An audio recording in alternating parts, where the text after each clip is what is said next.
Today I'm going to do a review of the audiobook Landline by Rowell. I initially decided to read this book because I had just finished reading What My True Love Gave to Me, and I loved the short story in that book by Rowell.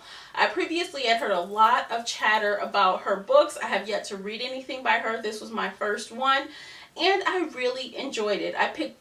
Initially I picked Landline because it was an adult novel. It wasn't young adult. So I purposely picked it because of that. And I didn't even really read the description before I picked it up. I just knew I wanted to read it. So I was pleasantly surprised to find out that it was essentially a holiday story. It takes place the week of Christmas, and I just really enjoyed it. I will be reading more by her, no doubt. This story, in a nutshell, is about a woman named Georgie who is a writer on a very popular television show, and her husband, Neal. They have some children, and they have been married, I think, around 18 years, or they've been together 18 years or so, and it is Christmas time, and of course, like clockwork, a great opportunity comes up for Georgie and her writing partner right when it's time for them to go on a family vacation to Utah.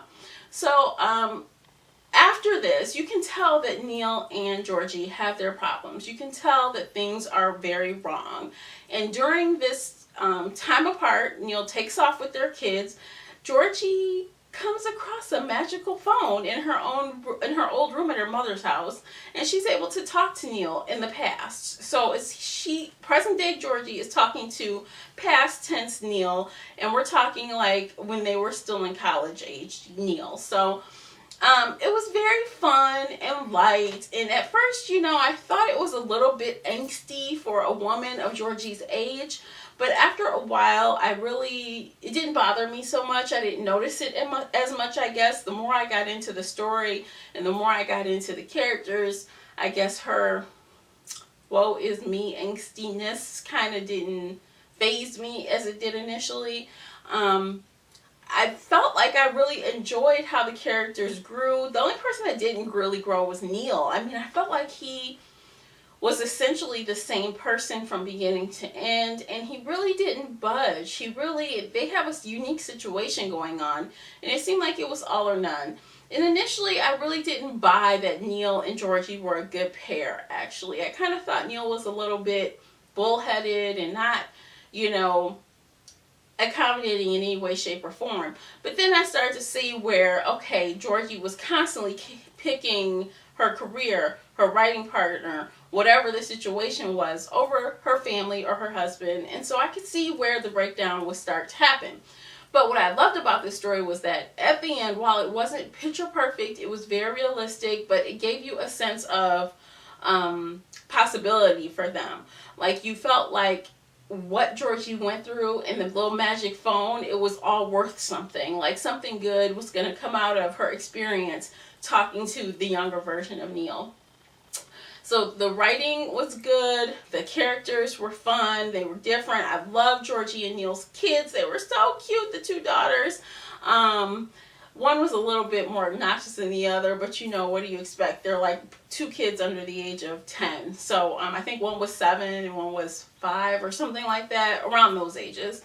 They were really cute. I liked Georgie's mom, Georgie's half-sister, her stepfather. I liked Neal's mother. I mean, all the little sub-characters, even Georgie's writing partner. I can't remember his name right now, but, I even liked him. There was really no one in the story that was unlikable, I guess. And, I mean, it was just a good, feel-good movie. It was just a feel-good book. And, it was like right on time for the holidays. I mean, just the magic of Christmas and the magic of, kind of like, most of the traditional Christmas movies, you don't realize what you have until it's almost gone. And then in the nick of time, as a Christmas miracle, it would seem, you would, pull it in and have your family and happily ever after. It's one of those type of stories. So with that said, what would I rate Landline by Rowell? I would rate it 4 out of 5 bookmarks. I really enjoyed the story. I enjoyed the characters.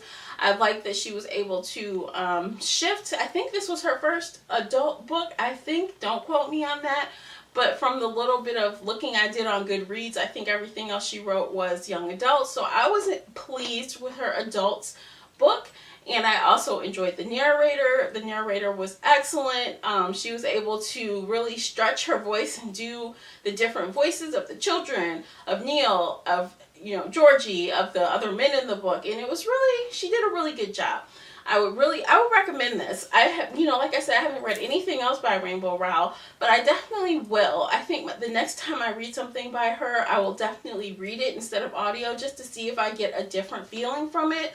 Maybe I might start with Attachments or another one of her more popular young adult ones. I'm not sure which one yet, but I definitely will be reading more from her. And you guys let me know, have you read or listened to Landline? If you have, what did you think of it? Did you enjoy it as much as her young adult books? I'd love to hear somewhat from some of you that have read her young adult and, her young adult and her adult novel, just to kind of see, if the others are better, or, just to hear some opinion on them, I guess I'd say. Please do share below, leave me a comment below, or chat at me on Twitter or wherever, all the places you guys can find me. Thank you so much for watching the review, and I'll see you in my next video, and until then, happy reading. Bye guys.